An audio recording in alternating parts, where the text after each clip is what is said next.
Olá, bom dia, estudantes do sétimo ano. Sejam bem-vindos a mais essa aula de História. Eu sou a professora Janaína Jardim, irei mediar o chat juntamente com os professores. E hoje nós teremos uma aula com o professor Carlos Neri. Bom dia, professor Carlos Neri. Bom dia, professora Janaína. Bom dia, estudantes, professores da rede, essa galera que está aí acompanhando o Centro de Mídias, pela TV Cultura, pelas redes sociais, pelo aplicativo do Centro de Mídias. E nós vamos então começar esse ano letivo com a galera do sétimo ano. E nós temos preparado para vocês aí uma série de habilidades de transição, né? A garotadinha do sexto que está no sétimo, o pessoal do sétimo vai poder rever também as matérias que foram ensinadas. Então, se preparem aí, coloquem aí o caderno, o material de vocês, que nós vamos começar a aula de história deste ano. O tema da aula de hoje será a formação do feudalismo, período medieval, ou seja, do século V até ao século XV. A habilidade que iremos trabalhar é a habilidade 14, que é identificar e analisar diferentes formas de contato, adaptação ou exclusão entre populações entre diferentes espaços, tempos e espaços. Então, nós vamos começar a trabalhar aí esse período de transição da antiguidade para o mundo medieval. Os objetivos estão na tela. Compreender o conceito de processos históricos, suas rupturas e continuidades, analisar os processos históricos que proporcionaram a passagem da antiguidade para o mundo medieval e compreender a formação do mundo medieval, suas diferentes formas de contato, relações sociais e formas de exclusão e adaptação. Mas antes de nós iniciarmos a nossa aula, nós já vamos ter aí uma pequena introdução do que nós iremos estar ministrando durante o ano. E, claro, quem vai fazer essa introdução vai ser a aluna Thalita, da Escola Radla Feres, em Carapicuíba. Thalita, é com você. Oi, tudo bem? Eu sou a Thalita, do nono ano D, e hoje eu vim apresentar um trabalho, ou quer dizer, uma mini opinião e também compartilhar com vocês coisas que eu descobri sobre os escravos, enfim, sobre o Dia da Consciência Negra e o porquê da importância desse dia. Então, além de eu compartilhar a minha opinião, eu vim compartilhar também um pouco do que eu aprendi, um pouco do que eu aprendi a mais, né, sobre a consciência negra, sobre os escravos, né? E para quem não sabe, eu sou aluna do nono ano D, sou convidada da professora Edna de Histórias a estar apresentando para vocês esse vídeo. Então, espero que vocês gostem e bora lá. Hoje eu escolhi 3 tópicos onde me chamou muito a atenção em relação à cultura e os escravos, enfim. A primeira coisa que eu quero mostrar, ensinar e dar minha opinião e exercer mais para vocês é sobre a boneca Abaomi. Para quem não sabe, a palavra Abaomi tem origem Yoruba e costuma ser uma boneca negra. Significa aquele que traz felicidade ou alegria. O nome serve para meninas ou para meninos, tanto faz, unissex. Não se deve confundir Abaomi também como Yoruba, desculpa. Pois Yoruba tem mais de um significado, então você tem que estar ali ciente do que você está conversando na questão do idioma, porque Yoruba tem mais de um significado. Abaomi tem a origem dos rios negreiros, onde quando os escravos eram transportados para outros países para a venda de escravos, que infelizmente naquela época era errado, mas era o que faziam. Abaomi, ela foi inventada para as crianças, quando elas estavam nesses rios negreiros, porque elas ficavam muito agitadas e elas choravam muito. E suas mães, para acalmá-las, elas cortavam pedaços de seus vestidos, e disso faziam a boneca Abaomi. A boneca Abaomi, ela é feita de nó. Eu vou colocar uma foto aqui do lado para vocês verem como é a boneca Abaomi. Essa é a boneca Baomi e, bom, ela é feita de nó, como vocês estão vendo, e esse era um tipo de brinquedo para as crianças. E além de ser um brinquedo, as mães decretaram que isso seria um símbolo como proteção para seus filhos. Eu acho isso algo muito importante, onde devemos levar de gerações a gerações, porque, querendo ou não, faz parte da nossa cultura também. E eu acho que não devemos deixar isso morrer, né, mediante ao Dia da Consciência Negra. E também, eu gostaria de falar, entre o Dia da Consciência Negra, eu gostaria muito de falar sobre uma pessoa muito importante, né, na vida dos escravos, que foi Zumbi dos Palmares. Também conhecido como um líder, né? Ele foi um líder do quilombo brasileiro, gente. Olha a importância de estar representando isso. Eu tô me sentindo muito grata em estar apresentando esse trabalho. Enfim, ele foi um dos últimos líderes, um dos últimos líderes do quilombo brasileiro. Um dos maiores quilombos do período colonial, gente. Vocês têm noção disso? O quanto Zumbi dos Palmares foi importante na nossa história, tanto para os negros quanto para a história do Brasil. Vou colocar uma imagem dele aqui também, gente. Esse é o Zumbi dos Palmares, para quem não conhece, eu nunca tinha escutado a história dele. Zumbi dos Palmares é uma imagem extremamente forte para nós, ou para qualquer um, gente. Ele foi literalmente guerreiro, ele deu a sua vida, gente, por milhares de escravos, milhares de quilombos, para que ele, na verdade, não deu a sua vida, ele foi atrás do direito, ele queria justiça mediante a isso. Porque chega uma hora que realmente cansa, gente. Por isso, começou a existir a carta de alforria, gente. Pra quem não sabe, a carta de alforria, naquela época, um escravo que concedia a carta de alforria, ele era liberto, gente. Então, Zumbi dos Palmares queria liberdade para todos os escravos. Ele lutava mediante a isso. Ele foi nascido em 1655, unido aos Palmares, Alagoas. Ele faleceu dia 20 de novembro de 1695, no Quilombo dos Palmares.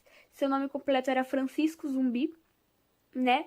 E infelizmente ele foi traído por um de seus aliados, assim, que não foi aliado, né? Ele foi traído e os guardas pegaram ele e infelizmente cortaram a cabeça dele e penduraram num poste como lição para todos os outros escravos.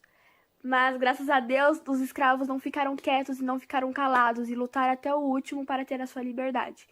Hoje temos a liberdade, graças a Deus, gente, mas Zumbi dos Palmares foi uma das maiores imagens para a libertação e força dos escravos, gente. Tudo começou na África, para quem não sabe, né? A venda ilegal, na verdade, não era bem uma venda no início, mas ali eles trabalhavam, só que aí começou a surgir essa do tráfico de escravos, onde aí começou a venda, começou a transportar para outros países, do país negreiro, da origem da Baomi. E, bom, o Dia da Consciência Negra é comemorado no Brasil em dia 20 de novembro e em mais de 1.260, gente, cidades. É comemorado em todo o Brasil. Em todo o Brasil. Foram aprovadas leis decretadas pelo feriado nessa data, que lembra a morte do Zumbi dos Palmares, né? Escravo que virou símbolo de luta para o povo negro, gente, contra a escravidão, ao liderar o Quilombo dos Palmares em Pernambuco. Pois é, o Quilombo de Zumbi era localizado em Pernambuco, gente, pra quem não sabe.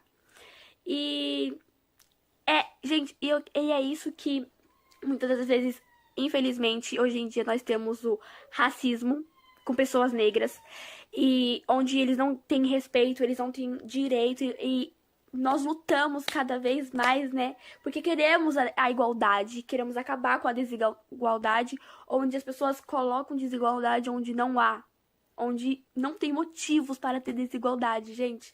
Então vamos lutar contra a igualdade para todos, porque todos somos iguais. Não é cor de pele que vai diferenciar quem somos todos iguais, gente. Então vamos lutar pela igualdade. E viva o Dia da Consciência Negra, Black Lives Matter, que é o que mais marcou esse ano, Black Lives Matter, do moço que morreu nos Estados Unidos porque um policial infelizmente se ajoelhou no pescoço dele até ele morrer. E é isso que eu quero decretar nesse vídeo hoje. Black Lives Matter. Vidas pretas importam.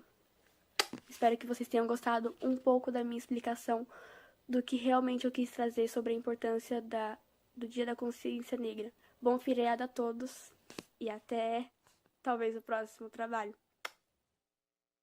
Legal, legal. Gente, olha, o trabalho da Thalita é do ano passado. Eu lembro que na última aula eu justifiquei que nós não conseguimos exibir os vídeos lá da Escola Rádio Laferes. Eu até falei que tinha ficado um pouco triste porque não tínhamos conseguido exibir os vídeos. Então, esse vídeo é do ano passado, foi de uma série de habilidades sobre a consciência negra que nós tínhamos trabalhado. E, é claro, nós sabemos que os estudantes, eles ficam ansiosos por ver os seus vídeos. Então, eu decidi passar agora, no começo do ano, contemplar a Thalita. Tem o vídeo do Joshua também, que eu vou passar à tarde. Nós sabemos que fica um pouco fora do contexto da aula, mas eu não posso deixar de privilegiar os estudantes, os trabalhos que eles fazem, e nós não devemos deixar nenhum estudante para trás, ok? Então, parabéns pela aula que a Thalita deu.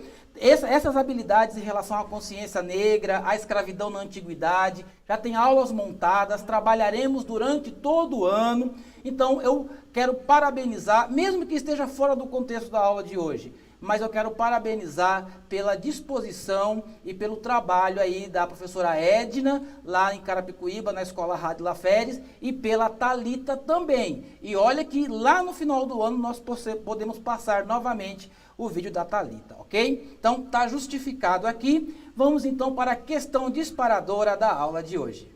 Na tela. O que você se lembra sobre o período medieval da história? O que vocês se lembram? 2 minutos, já voltamos, participe no chat, já voltamos.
Voltamos. A Kelly, ela trouxe a contribuição do aluno Leandro e disse assim, ó, me lembro da invasão dos bárbaros e que as pessoas começaram a formar feudos para se proteger dos bárbaros. Bem legal essa resposta, né? Bem legal essa resposta, parabéns. E nós vamos contextualizar essa resposta com o seguinte infográfico na tela. Vejam só aqui no infográfico, nós temos aqui vamos colocar aqui a classificação periódica da história, desde a pré-história até a história moderna. Então, nós vamos ter aqui o período da história medieval, nós vamos ter um período de transição aí entre a história das civilizações e a história da medieval, que vai dar início com a queda de Roma, no século V. Então, a partir da queda de Roma, começa-se então a formação dos feudos, e aí a estrutura social começa a se ruralizar. Como principais características, nós teremos a criação do Sacro Império Romano Germânico, a formação do sistema feudal, a formação de uma sociedade estamental e uma mentalidade teocêntrica, mais voltada à religião. E aí, lá na frente, nós vamos ver, com o decorrer das aulas, a passagem da história medieval para a história moderna. Então, nós trabalharemos nessa aula desde o século V até o século XV, ou seja, a formação aí do período medieval. A Idade Média corresponde a um período da história europeia entre os séculos V e XV. A primeira metade desse período foi marcada por violência e diferentes conflitos entre romanos, germânicos, vikings, húngaros, eslavos e árabes, enquanto o Império Romano do Ocidente estava perdendo a sua força e se fragmentando, devido à invasão dos bárbaros, como diz a estudante. Aumentava o processo de ruralização em boa parte do território da Europa. Nesse momento, grande parte da população migrou para o campo à procura de proteção, abrigo e subsistência, formando então os feudos. Em meio a este clima de insegurança e desordem, as pessoas criaram formas de sobrevivência, fortificaram espaços e construíram muralhas, assimilaram costumes e valores e estabeleceram regras e laços sociais. Entre o século V e até o século X, em grande parte da Europa, ou seja, a Alta Idade Média, se criou aí a lógica da interdependência social, dando origem a novas formas de organização política e econômica que entre os séculos IX e XII construíram o sistema feudal. Legal? Vamos então aqui para a lousa e ver a estrutura do sistema feudal, a pirâmide, aquela velha pirâmide que os professores sempre usam. Lá na ponta nós temos o clero, os que oram, os que rezam. Depois teremos os nobres da espada, os que lutam, aqueles que são senhores dos feudos. E os servos, os que trabalham, é a maior parte da pirâmide, a base da pirâmide e que sustenta aí toda a estrutura da sociedade estamental. Então, aqueles que oram, aqueles que lutam e aqueles que trabalham, era assim que era dividido essa formação da sociedade, ok? Características do sistema feudal, na tela. Divisão da sociedade em 3 estamentos, nós acabamos de ver, aqueles que rezam, aqueles que lutam e aqueles que trabalham. Uma economia agrária, uma economia de subsistência, ali feito nos feudos. Relações de suzerania e vassalagem, que compreendiam um código de ética entre o suzerano, aquele que doava as terras dos feudos, e os nobres que recebiam essas terras e que tinham aí uma relação de fidelidade para com o suzerano ou o grande senhor feudal. A descentralização do poder, porque agora não é mais o império que está governando, são os senhores feudais, embora nós teremos a formação do Sacro Império Romano Germânico, mas após isso nós teremos a descentralização de poder na mão aí dos senhores feudais. Educação restrita aos clérigos, aos padres. E aqui nós temos um mapa bem interessante, que é o mapa do Sacro Império Romano Germânico. Se nós observarmos aí, embaixo ao sul, nós vamos ter aí o norte da Itália, e aí o território da França, aonde se formou aí a estrutura do Império Franco, de Carlos Magno, o Sacro Império Romano Germânico. Se nós olharmos no mapa, nós vamos ver que cada uma dessas regiões aqui, eles são feudos, Eles são vilas que vão se construindo de forma agrária. E cada região dessa aqui, você vai ter os nobres que irão dominar essa região. É claro que a estrutura macropolítica estará toda formada aí na figura de Carlos Magno, que é o grande imperador aí desse chamado Sacro Império Romano Germânico. Ou seja, olha só, sacro, religioso, império romano, voltar lá para Roma, e germânico, ok? Então, durante a Idade Média nós teremos aí essa grande estrutura que é o Sacro Império Romano Germânico, mas nós teremos também aí dentro dos territórios essa descentralização do poder. Próxima tela. Olha só a imagem aí do castelo. Nós temos uma representação bem legal aí de um feudo, não é? Os castelos, onde estavam os nobres, os castelos eram sedes administrativas, e aí o feudo, né? Então, no período medieval, os mais pobres foram se organizando em territórios onde podiam praticar a agricultura, está escrito errado, agricultura, e construir suas vidas. Mas essas terras não eram livres, pois os nobres dominavam amplos territórios para se protegerem das invasões, muito comuns naquele contexto histórico. Os nobres construíram suas fortalezas e marcavam os limites de suas terras.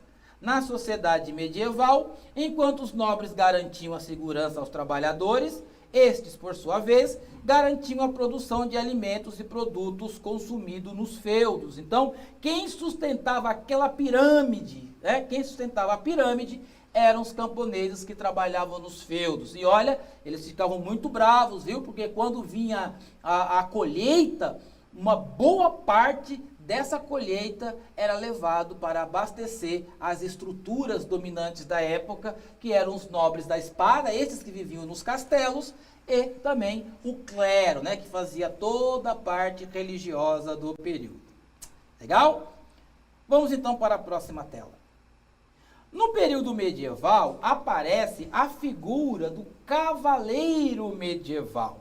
E a partir daí também as histórias de cavalaria. Né? No período medieval, a cavalaria tornou-se uma instituição feudal. Esses cavaleiros estavam ligados aos senhores feudais, mediante juramento de fidelidade.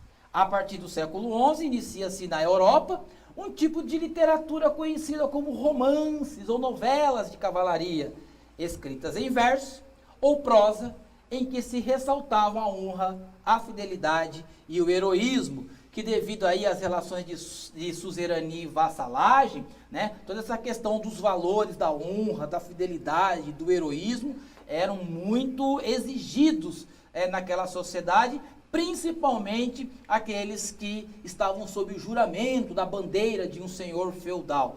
Os cavaleiros, eles deveriam exercer aí todos esses princípios de heroísmo e fidelidade, ok? Era um mundo muito diferente do nosso. Próxima tela. E a educação, professor, no período medieval, como que ocorria? Durante a formação da Europa medieval, a riqueza cultural foi organizada pela Igreja Católica com a construção de bibliotecas e seminários que garantiam a formação intelectual dos clérigos. Lembrando que quando, como a estudante colocou aqui no chat, nesse mundo de guerra, de luta entre os bárbaros, a queda do Império Romano, a formação de uma outra estrutura social, a igreja, ela se tornou a instituição que, na verdade, ela permaneceu e se fortaleceu nesse período. Haja vista, a relação entre o imperador e o papa fez com que Carlos Magno fosse coroado, o imperador do Sacro Império Romano Germânico. Então, a igreja foi muito importante nesse período. Essa formação acadêmica ficou restrita ao clero e às famílias nobres que se interessavam em contratar um tutor ou um professor para educar os príncipes. No caso das mulheres, somente as religiosas e as da alta sociedade possuíam acesso à educação. Caso esse de Maria da França, que nasceu na França e foi educada na Inglaterra e que escreveu romances de cavalaria, exercia papéis decisivos aí, Nesses romances de cavalaria, as mulheres eram as protagonistas. Então, nós temos aí, nesse mundo medieval, dominado ainda por homens, mulheres que se destacaram, inclusive, como grandes escritoras desse período. Legal? Interessante, não é? E a vida social, como era? Na tela. No período medieval, a aristocracia praticava a caçada. Eles gostavam da caça. torneio de cavaleiros e diversos jogos, como xadrez. Divertiam-se com a apresentação de artistas, jograis, poetas, né? Nós vimos, a gente vê isso nos filmes.